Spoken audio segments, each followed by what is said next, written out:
The activity of radioactive sample is measured as n naught count per minute at t equals to 0 and n naught by E count per minute at t equals to 5. Initially activity n not है, बाद में n not by ई हो गई 5 minute बाद। भाई activity के भी दो फॉर्मूले होते हैं, एक होता है a equals to A not divide by 2 की पावर n और एक होता है a नॉट e की पावर माइनस लैम्डा टी। इसमें a नॉट इनिशियल एक्टिविटी होती है, a फाइनल एक्टिविटी होती है। मैं वो वाला पसंद करूंगा e वाला, क्यों? क्योंकि उसने डाटा e के टर्म्स में दिया है ना, तो वो इजी रहेगा मेरे लिए, तो मैं वो वाला लगा देता हूं, a equals to A not e की power minus lambda T. Activity is measured as n not at t equals to 0। Initial activity n not है, तो a नॉट की जगह तो n नॉट पुट कर दो, and n not by E at 5 minute, 5 minute पे n not by E है, e की power minus lambda T. N not दोनों साइड से कैंसिल हो जाएगा, e को ऊपर ले जाओ, e की पावर माइनस 1, e की पावर माइनस लैम्डा टी। कितना दे रखा? 5 मिनट। अब बेस सेम है तो पावर भी क्या होगी? सेम। तो 1 इक्वस टू 5 लैम्डा आ गया बेटे, लैम्डा आ गया बेटे 1/5 मिनट्स में आ गया। ठीक है, ये यहां तक हो गया। आगे पढ़ते हैं। Time at which activity is reduce to half. देखिए, वो टाइम जिसमें एक्टिविटी हाफ हो जाए या नंबर हाफ हो जाए उसे हाफ लाइफ कहते हैं। हाफ लाइफ वो लाइफ होती है, वो टाइम होता है जिसमें नंबर और एक्टिविटी हाफ हो जाते हैं। तो अगर आपको वो टाइम चाहिए जिसमें एक्टिविटी हाफ हो जाए, आपको हाफ लाइफ चाहिए। हाँ, आपने क्या निकाला? लैम्डा। हाँ, तो लैम्डा से हाफ लाइफ निकल जाएगी। हाफ लाइफ का डायरेक्ट फॉर्मूला होता है लैम्डा के टर्म्स में, हाफ लाइफ का फॉर्मूला होता है ln2 अपॉन लैम्डा। अब ln2 और लैम्डा कितना है? 1/5, तो हाफ लाइफ आ गई आपकी 5 ln2। ln2 किसे बोलते हैं? log to the base e को बोलते हैं, तो ये हो गया log 2 to the base e। अब देख लो कोई आंसर आ रहा हो तो देख लो कौन सा आंसर आ रहा है। ये आ रहा है, चेक कर लो। देखो, एक्टिविटी के दो फॉर्मूले थे, मैंने वो वाला पसंद किया क्योंकि डाटा एक ही टर्म्स में। फाइनल एक्टिविटी पुट कर दी, इनिशियल टाइम पुट कर दिया, तो वहां से लैम्डा की वैल्यू आ गई है, आगे लैम्डा। अब उसने पूछा हाफ लाइफ, तो हाफ लाइफ का डायरेक्ट फॉर्मूला होता है, लैम्डा पुट करो हाफ लाइफ आ जाएगी। चेक कर लीजिए। 2 radioactive nuclei P and Q in a given sample decay into a stable nucleus R। देखो, P रेडियोएक्टिव न्यूक्लियस है जो टूट के स्टेबल न्यूक्लियस R बनता है। ये रेडियोएक्टिव है, अनस्टेबल है, टूट के स्टेबल बनता है R। और जो दूसरा रेडियोएक्टिव Q है वो भी टूट के क्या बनता है? R बनता है। दो अलग अलग अनस्टेबल न्यूक्लियस है P एंड Q, दोनों टूट के R बनाते हैं। ठीक है, अच्छा, अब आगे देखते हैं। At t equals to 0, the number of P has 4n not number। आपके t equals to 0 पर जो P के नंबर हैं वो कितने हैं बेटा? 4n नॉट है। और Q के बताओ कितने हैं? वो है n not. At t equals to 0, the number of P are 4n naught and that of Q is n naught। ठीक है, इस तरह से। Half life of P is 1 minute and that of Q is 2 minute। P की half life 1 minute है और Q की half life 2 minute है। ठीक है, initially there are no nucleus of R। शुरुआत में R नहीं है। When number of nucleus of P and Q are equal, then the number of nuclei of R will be। Question समझ लो पहले सही से, ये क्वेश्चन अच्छा है। वो कह रहा है मेरे पास दो रेडियो एक्टिव न्यूक्लियस हैं P and Q। Radio active का मतलब अनस्टेबल, जो टूटते रहते हैं। दोनों के दोनों टूटकर क्या बनते हैं? R बनते हैं। और R क्या है? वो स्टेबल है, वो फर्दर नहीं टूटता। R बनने के बाद बस रुक जाएगा और नहीं टूटेगा। तो P और Q अनस्टेबल न्यूक्लियस है, P टूटकर भी R बनता और Q टूटकर भी R बनता। इनिशियली t इक्वल्स टू 0 पे P के नंबर 4n नॉट है, Q के नंबर n नॉट है। ठीक, P की हाफ लाइफ 1 मिनट है, इसका मतलब हर 1 मिनट पे वो आधे हो जाएंगे, तो हर मिनट 1 मिनट पे आधे कर दो उनको, हर 1 मिनट बाद आधे कर दो। हाफ लाइफ का ये तो मतलब होता है हर 1 मिनट बाद आधे हो जाएंगे ये, एंड सो ऑन। कब तक है? थोड़े से लिख दो, अब जितने लिख सकते हो। हर 1 मिनट के बाद ये आधे हो जाते हैं, और क्योंकि हाफ लाइफ 2 मिनट है तो वो हर 2 मिनट में आधा होता है, तो 0 के बाद 2 मिनट पे वो आधा हो जाएगा, फिर 4 मिनट में आधा हो जाएगा, फिर 6 मिनट पे आधा हो जाएगा, एंड सो ऑन। इस तरह से इसकी हाफ लाइफ 1 मिनट है तो ये हर 1 मिनट में हाफ होता है। इसकी हाफ लाइफ 2 मिनट है, 0 के बाद 2 पे आधा होगा, फिर 4 पे। इस तरह से आगे पढ़ते हैं। Initially there are no nucleus of R, initially R है ही नहीं, तो कब आएगा? अब पी टूटकर आर बनेगा, तो जितना पी टूटेगा उतना आर बन जाएगा। क्यू टूट के भी आर बनेगा, जितना क्यू टूटेगा उतना आर बन जाएगा। इनिशियली आर नहीं है, जो आर आएगा पी और क्यू के टूटने के बाद आएगा। When number of P and Q are equal, when number of P and Q are equal, कब है? देखो इक्वल, देखो सीरीज में इक्वल है, इक्वल है, 4 मिनट पे, 4 मिनट पे दोनों इक्वल हैं, इतने। इस समय बताओ R कितना है? भाई इस समय P इतना है, ये इतना है P, पहले कितना था? 4n0, तो बताओ यहां तक P कितना टूट गया है? भाई P पहले 4n0 था और अभी n0/4 है, तो कितना टूट गया P? इतना टूट गया। तो जितना P टूटा है वो R ही तो बना होगा। P टूट कर क्या बन रहा है? R। पहले P 4n0 था, अब n0/4 है, तो जितना कम हो गया है वो R बन गया। तो इतना R बन गया किससे? P से। P से बना है ये। अब Q देखो कितना टूटा है। पहले Q कितना था? n0, अब कितना है? n0/4। तो पहले Q n0 था, अब n0/4 है, तो कितना कम हो गया Q?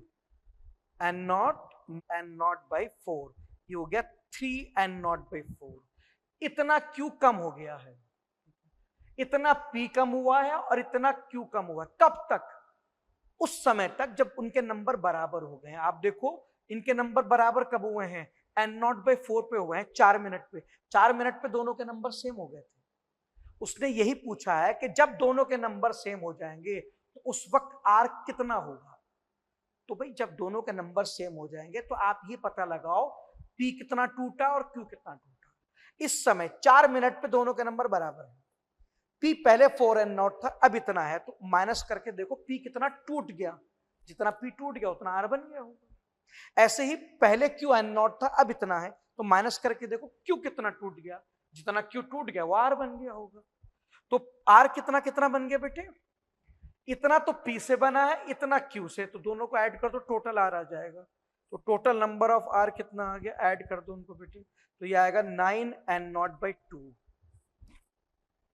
तो अब तक इतना R बन चुका है और आगे और भी बनेगा, क्योंकि P और Q तो और भी टूट रहे हैं ना। लेकिन उसने कहा था कब तक के बताने, जब तक P और Q के नंबर सेम ना हो जाए। तो जब P और Q के नंबर सेम हो गए उस वक्त तक तो इतना बन गया है। चेक कर लीजिए, चेक कर लो बेटा, कोई डाउट हो मुझे बता दीजिए। बहुत अच्छा क्वेश्चन है, देख लो अच्छी तरह से। देखिए नेक्स्ट क्वेश्चन को देखते हैं। नेक्स्ट क्वेश्चन में कहा गया है कि an electron in hydrogen atom jump from excited state n to the ground state, मतलब n से 1 पे आया, ग्राउंड स्टेट 1 ही तो होता है। The wavelength so emitted illuminate A photosensitive material having work function 2.75 electron volt. If the stopping potential of photoelectron is 10 volt, then the value of n is। देखिए question में कहा गया है कि हमारे पास एक हाइड्रोजन एटम है जिसमें इलेक्ट्रॉन जो है वो जंप करके आया है nth ऑर्बिट से फर्स्ट ऑर्बिट में। ये ऑर्बिट n है, ये फर्स्ट है। जब कोई इलेक्ट्रॉन हायर ऑर्बिट से लोअर ऑर्बिट में जंप करके आता है तो उसमें से एक रेडिएशन निकलती है जिसकी एनर्जी Sc/λ होती है, और वो एनर्जी इनके डिफरेंस के बराबर होती है।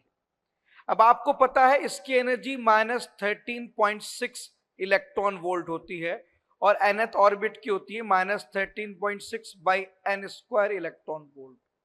तो अगर इनका डिफरेंस निकालें हम तो इतनी आ जाएगी 13.6 1 माइनस 1/n², इक्वेशन 1।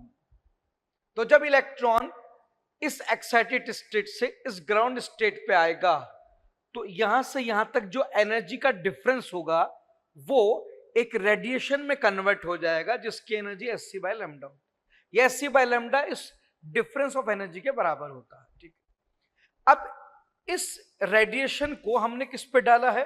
एक फोटोसेंसिटिव मटेरियल पे डाला है, फोटोसेंसिटिव मटेरियल पे, एक ऐसे फोटोसेंसिटिव मटेरियल पे जहां का स्टॉपिंग पोटेंशियल दिया है। आपको पढ़ा रखा है कि जब कोई रेडिएशन किसी फोटोसेंसिटिव पे डाली जाती है तो उसमें से इलेक्ट्रॉन्स निकलते हैं जो एनोड तक जाकर एक फोटो करंट जनरेट करते हैं, और उस सर्किट का जो स्टॉपिंग पोटेंशियल का फॉर्मूला होता है वो ये होता है Vs equals to Sc/E minus 5/E। ये सब थ्योरी क्लास में पढ़ते हैं हम लोग। स्टॉपिंग पोटेंशियल 10 दिया है, Sc1242, Sc बाद में पुट कर देंगे, Sc/λ E minus work function कितना है 2.75 इलेक्ट्रॉन वोल्ट अपॉन E को धर ले जाइए 10 electron volt equals to Sc/λ minus 2.575। तो यहां से Sc/λ आ गया है 12.75 इलेक्ट्रॉन वोल्ट।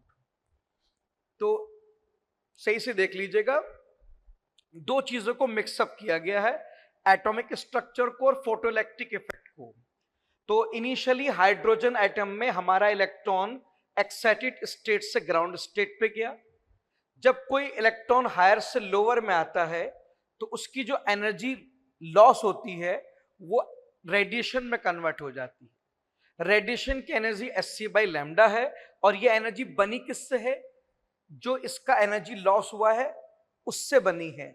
इलेक्ट्रॉन जब ऊपर से नीचे आता है तो उसकी एनर्जी कम हो जाती है, जितनी कम हो जाती है वो कन्वर्ट हो जाती है Sc/λ। तो ये Sc/λ इन दोनों के डिफरेंस के बराबर होगा उसके। अब ये जो रेडिएशन बनी है इसको मैंने फोटोसेंसिटिव मटेरियल पे डाल दिया है, और हम पढ़ते हैं कि जब किसी रेडिएशन को फोटोसेंसिटिव मटेरियल पे डालते हैं उसमें से इलेक्ट्रॉन्स निकलते हैं। वो इलेक्ट्रॉन एनोड पे जाकर एक फोटो करंट जनरेट करते हैं, और उस करंट को रोकने के लिए जो पोटेंशियल चाहिए उसे हम स्टॉपिंग पोटेंशियल कहते हैं, जिसका फॉर्मूला ये है। स्टॉपिंग पोटेंशियल दिया है, वर्क फंक्शन दिया है, यहां से Sc/λ आ गया है। ये Sc/λ क्या आ गया? वो रेडिएशन की एनर्जी आ गई है, तो उसको पीछे पुट कर दीजिए। 12.75 इक्वल्स टू 13.6 1/1n²। ये रहा आपका। अब क्या करना है आप कुछ नहीं सर, अब तो n की वैल्यू निकालनी है यहां से सॉल्व करके। तो ये आ गया आपका 12.75 divide by 13.6 equals to 1 minus 1/n²। ठीक है, अब यहां से आप सॉल्व करके n निकाल लीजिए। कैलकुलेशन आप खुद भी कर सकते हैं, मेथड देख लीजिए। मेथड में कोई डाउट हो तो मुझे बता दीजिए। देख लो अच्छी तरह से, कोई डाउट हो तो बता दीजिए अच्छी तरह से। और कैलकुलेशन आप खुद कर लीजिए, कैलकुलेशन में कोई ऐसी चीज नहीं है। ठीक है, देख लो अच्छी तरह से, कोई डाउट हो तो बता दीजिए। हो गया बेटे? कितना आया n?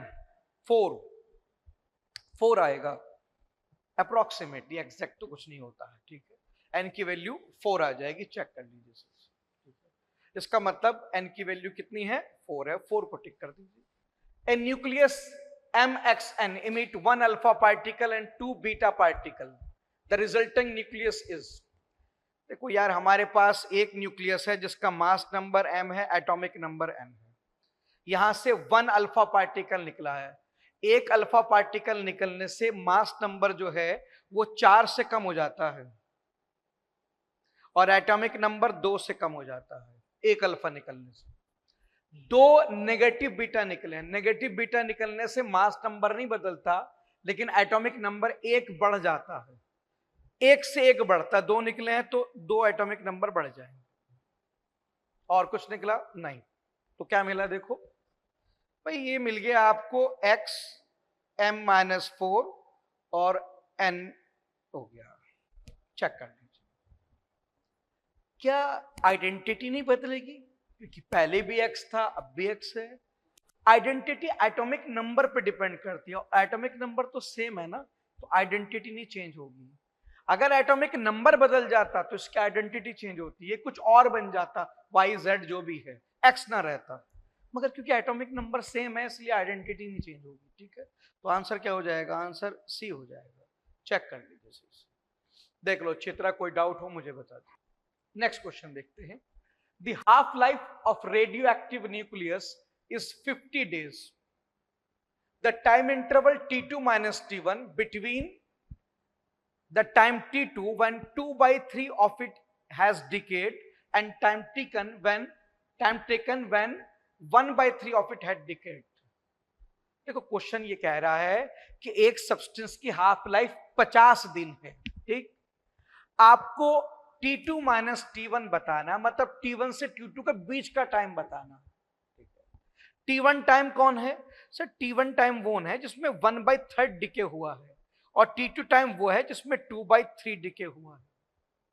T1 टाइम में आपका सब्सटेंस 1/3 डिके हुआ है, और T2 टाइम में 2/3 डिके हुआ है। ठीक है, अब ये बताओ, अगर T1 टाइम वो टाइम है जिसमें मेरा सब्सटेंस 1/3 डिके हुआ है, तो बचा कितना होगा? रिमेनिंग कितना होगा? 2/3। भाई किसी चीज में से अगर 1/3 डिके हो गया तो बचेगा कितना? 2/3। ऐसे ही ये बताओ, T2 टाइम पे 2/3 डिके हुआ है तो बचा कितना होगा? किसी चीज का अगर 2/3 डिके हो गया तो वो कितना बचा होगा? 1/3 बचा होगा। रिमेनिंग क्यों देख रहा हूं? मेरे फॉर्मूले रिमेनिंग पे काम करते हैं, डिके पे नहीं काम करते। मेरे जो फॉर्मूले हैं वो रिमेनिंग पे काम करते हैं। तो T1 टाइम वो है जिसमें 1/3 डिके हो गया, तो किसी चीज में से अगर 1/3 डिके हो गया तो रिमेनिंग कितना होगा? 2/3। और T2 टाइम वो है जिसमें 2/3 डिके हो गया, तो किसी चीज में से अगर 2/3 डिके हो गया तो रिमेनिंग कितना होगा? 1/3। तो T1 टाइम पे इतना था, T2 टाइम पे इतना है। सर T1 पे इतना, T2 पे इतना, सर ये नंबर तो उसका हाफ है। इसका मतलब T1 से T2 आपके नंबर हाफ हो गए। इसके रेस्पेक्ट में जो चीज पहले 2/3 थी अब 1/3 हो गई, मतलब पहले से हाफ हो गई। कोई भी चीज पहले से हाफ कितने टाइम में होती है? एक हाफ लाइफ में होती है। इसका मतलब T1 से T2 के बीच में एक हाफ लाइफ गुजर गई है, और हाफ लाइफ कितनी है? 50 दिन। 50 दिन गुजर गए, आंसर बी आ गया। इसका चेक कर लीजिए, चेक कर लो। T1 टाइम पे जो चीज 2/3 थी, T2 टाइम पे वो चीज 1/3 हो गई है, तो T1 से T2 चीजें हाफ हो गई हैं, और चीजें हाफ होती हैं एक हाफ लाइफ में। इसका मतलब T1 से T2 एक हाफ लाइफ गुजर चुकी है, तो T2 minus T1 half life के बराबर है बेटा। और हाफ लाइफ 50 दिन है, तो 50 दिन रख दीजिए, आंसर आ जाएगा। चेक कर लीजिए। कुछ लोग कहते हैं कि सर हाफ लाइफ तो वो होती है जिसमें 1/2 हो जाए। नहीं, ऐसा नहीं है। हाफ लाइफ का मतलब है वो टाइम जिसमें नंबर पहले से हाफ हो जाए। जितने पहले थे अगर उसके आधे हो जाएं तो वो हाफ लाइफ होती है। अब 1 से चाहे 1/2 हो, या 1/3 से 1/6 हो, हाफ से 1/4, इससे कोई मतलब नहीं है। नंबर पहले के रिस्पेक्ट में अगर हाफ हो जाए उसे हाफ लाइफ कहते हैं। और खाली नंबर ही नहीं होते, 3 चीजें हाफ हो जाती है, मैं आपको बता देता हूं। हाफ लाइफ वो टाइम है जिस टाइम में न्यूक्लियस के नंबर पहले से हाफ हो जाते हैं, न्यूक्लियस का रेट ऑफ डीके यानी कि एक्टिविटी हाफ हो जाती है, और उसका मास भी हाफ हो जाता है। हाफ लाइफ वो टाइम है जिसमें नंबर, मास और एक्टिविटी सब पहले से हाफ हो जाती है। ठीक है।